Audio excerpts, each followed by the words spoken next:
Boa noite, boa noite. Então vamos lá. Gente, é o seguinte. Eu vou falar rapidamente aí, principalmente para aqueles que não assistiram a aula completamente ou não foram à aula. E também para aqueles que foram e se tratando de um tema importante aí para a CPA 10. Isso é uma apostila aqui do professor Antônio Amorim, tá? Eu acho legal alguns vídeos dele. Tem o site dele, o CPA 10 grátis, enfim. Tá? Então, devido crédito aí ao professor. Mas enfim, rapidamente vamos falar algumas questões dos fundos aqui. Os fundos, na verdade, eles são condomínios, tá? Que as pessoas, assim como a gente pode, eu falei para vocês aquele dia, que as pessoas podem se unir para registrar um CNPJ próprio para fazer um condomínio, seja de casa, de apartamento, enfim. Um fundo de investimento ele possui CNPJ próprio e ele atua de um modo assim como um condomínio, tá? Então são pessoas que estão reunidas com o objetivo de buscar maximizar o recurso, tá? É importante lembrar também aqui, ó, os fundos de investimento não são garantidos pelo fundo garantidor, tá?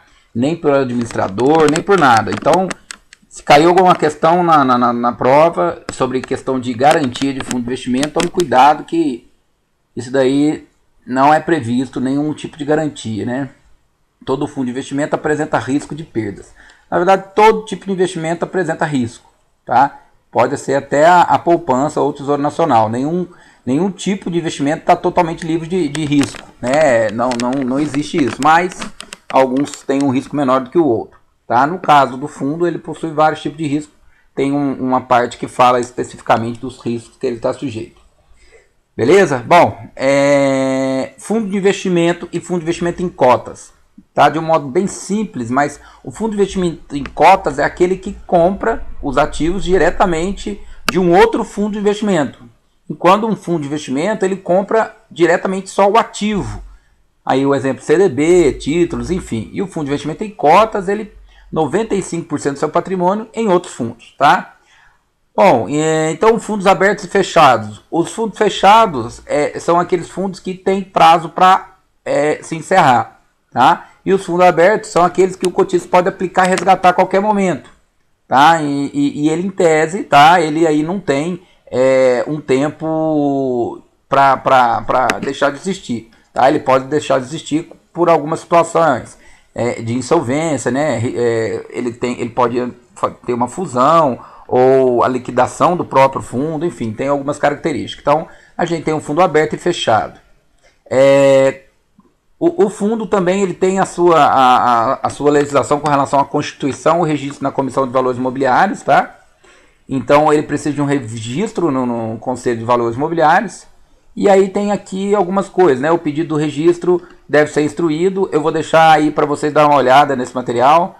O pedido de registro deve ser instruído com os seguintes documentos: regulamento, tal, enfim, aqueles documentos que a gente já sabe, né? Tem a comunicação ao cotista também, tá? É importante, na verdade, é uma obrigatoriedade aí de comunicação ao cotista, tá? Bom, cota, o valor da cota e transferência de titularidade. Bom, as cotas do fundo correspondem às frações ideais do seu patrimônio, né? São escriturais, nominativas e conferem iguais direitos e obrigações ao cotista, tá? Então, o que é a cota? É o patrimônio líquido pelo número de cotas do fundo, tá? Apurados ambos no encerramento do dia, tá bom? Então, isso é importante, costuma cair uma questão ou outra na prova. Então, qual é a maneira de calcular o valor da cota, tá bom? O administrador, né, tem uma parte específica para falar sobre o administrador, então vamos passar aqui. Importante. A propriedade dos ativos de fundo de investimento, tá? Excluindo fundos imobiliários. Bom, se eu dei o exemplo do condomínio, né? Você mora num condomínio, já que a gente usa essa palavra condomínio aqui para os fundos e tal. Quem que é o dono da casa lá do condomínio? A sua casa. É você, né? Então, os fundos de investimento são instituições independentes do administrador, tá? Eles possuem CNPJ próprio. Então, os fundos são de propriedade dos seus cotistas, tá? Então, os cotistas são o dono do fundo, não é o gestor, não é o administrador, não é o custodiante, não é o distribuidor, ele é do cotista, tá? Bom, Chinese Wall, a segregação entre gestão de recursos próprios de terceiro, barreira de informações. Tem o termo Chinese Wall também para relacionar esse assunto. É aquela questão que eu exemplifiquei, né, de que um banco ele também tem uma empresa de gestão de recursos de terceiro para administrar os fundos. Ele não pode, né, ter essa gestão por interesse próprio, né? Ele está precisando, às vezes, vender um tipo de papel e aí ele faz com que a gestão do fundo compre esse papel dele. Não pode. Então tem que ter uma segregação, né, uma barreira de informação justamente para evitar esse tipo de conflito de interesse. Tá bom? Assembleia Geral é uma questão de leitura, tá? Tem que dar uma lida nisso, a questão de convocação, aquela questão de assembleia também que eu tinha falado. Não é necessário uma assembleia quando for, que eu já vi questão sobre isso, tá? Quando for para diminuir a taxa de administração ou a taxa de performance, né? Algumas outras questões lá que eu tinha passado. Vamos ver o que mais. Bom, direitos e obrigações, né? Os direitos dos condôminos aí, tal, receber tal, aqueles documentos, parará. Obrigações. Aqui a gente não tem mais o cotista, ele pode ser chamado a fazer aporte no fundo em caso de patrimônio descoberto, né? Em caso de falta de liquidez. Enfim, então eu tinha repassado isso para vocês, é extremamente importante a gente falar isso, tá? Então, vamos relembrar isso, tá bom?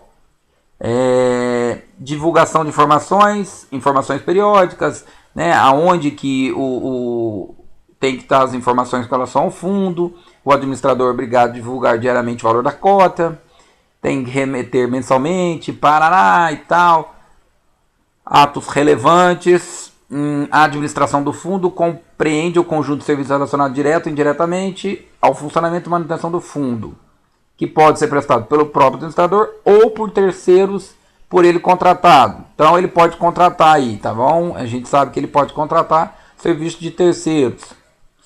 Vedações e obrigações do administrador e do gestor. Bom, isso é leitura. Vamos ver uma coisa mais. Vamos lá. Nome de conduta também. Diariamente os cotistas colocam e retiram dinheiro do fundo. Quando o fundo recebe mais aplicações do que resgate, terá dinheiro em caixa, caracterizando uma situação de aplicação líquida. Para não deixar o dinheiro parado no caixa, o gestor terá que comprar ativos. Aquilo que eu falei para vocês. O gestor que vai lá no mercado, oferece o ativo, né, em caso quando ele está querendo captar dinheiro ou vender o ativo, ou ele vai lá e compra. Sempre pensando no que é o melhor para o fundo. Resgate de recursos e venda de ativos por parte do gestor. Eu falei já, né? Então são essas duas situações. Aquela questão também que eu falei que a aplicação será adotada de D0 no dia seguinte D+1, conforme regulamento. Normalmente os fundos mais voláteis, cambial, ações, multimercado, volátil, né? Aquele que sofre alteração aí, né? Varia. Né, utilizam a cota D+1, enquanto os mais conservadores D0. Os fundos de renda fixa aí, geralmente eles são mais conservadores. Prazo de liquidação financeira, conceito limite, é a data em que o dinheiro do resgate entra na conta do investidor. A CVM permite que o resgate seja processado em até 5 dias úteis após a conversão de cotas. Normalmente os fundos mais conservadores possuem liquidação imediata, enquanto os fundos de ações possuem liquidação financeira em D+4. Falamos isso também na aula. Tá? Prazo de carência para o resgate. Alguns fundos abertos estabelecem prazo de carência. Se resgatar antes, tá? Ele tem algumas questões aí. Caso o cotista resgate antes do prazo, ele não receberá o rendimento. Tá? E a gente vai ter aquele negócio do IOF lá. Tá? Mas a gente vai ver. Fechamento do fundo para resgates.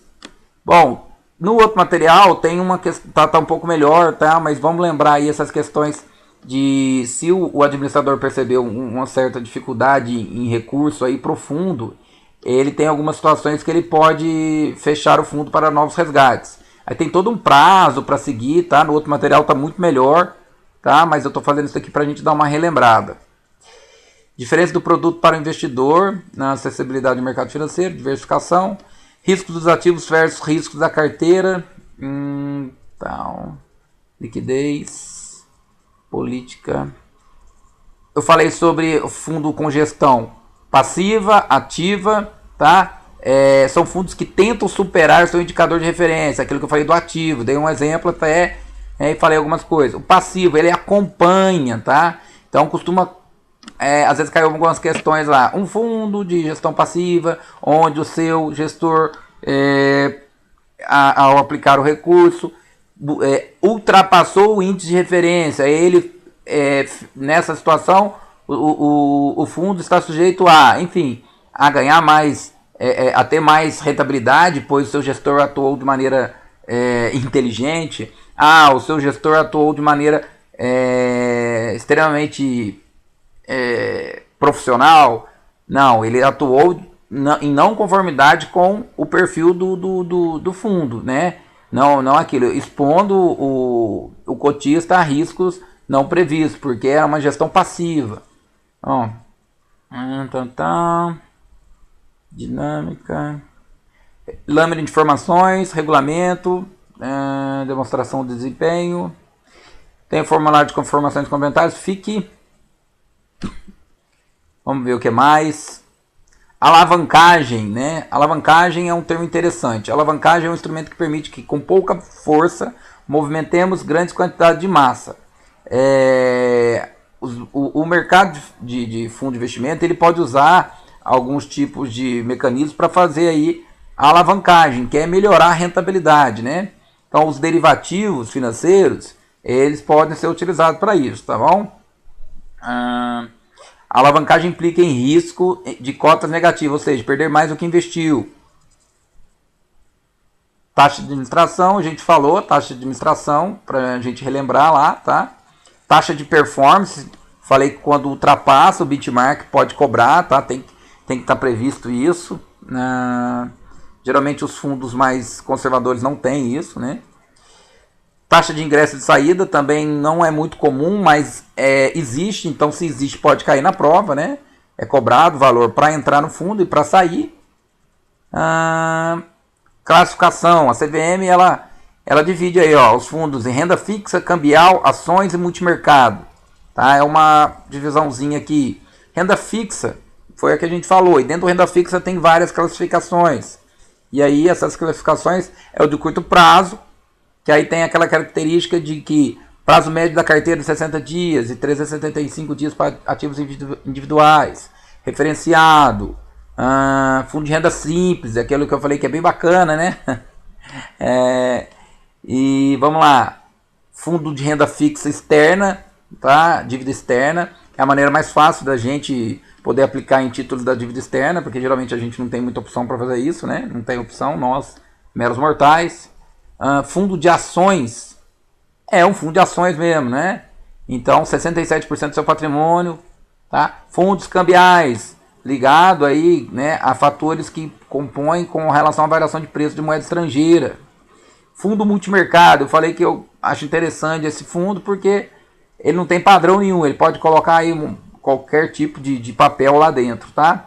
Fundo de crédito privado, ele tem que ter esse nome quando ele tem alguma característica de concentração, tá? Em crédito privado, né? A gente estudou sobre isso e falou, tá? Tem que colocar o nome.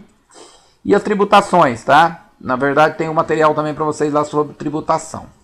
Ok? Bom,